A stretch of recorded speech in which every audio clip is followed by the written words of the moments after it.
प्राचीन भारत का एक समय जब छोटे छोटे राज्य आपस में युद्ध कर रहे थे और नंद वंश का राज पूरे मगध पर था।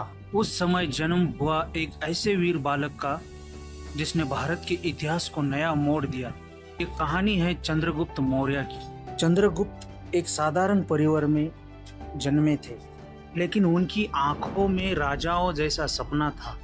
वे जंगल में अपने दोस्तों के साथ खेलते थे, लेकिन उनकी नजरें हमेशा आसमान की ऊंचाई की तरफ रहती थी। चाणक्य जो मगध के नंद वंश से नाराज थे और उन्हें उखाड़ फेंकने का संकल्प ले चुके थे, चंद्रगुप्त में एक असीम शक्ति और राजा बनने की क्षमता देखते हैं। अचानक चाणक्य ने निश्चय किया कि चंद्रगुप्त ही वह योद्धा होगा जो नंद वंश का अंत करेगा।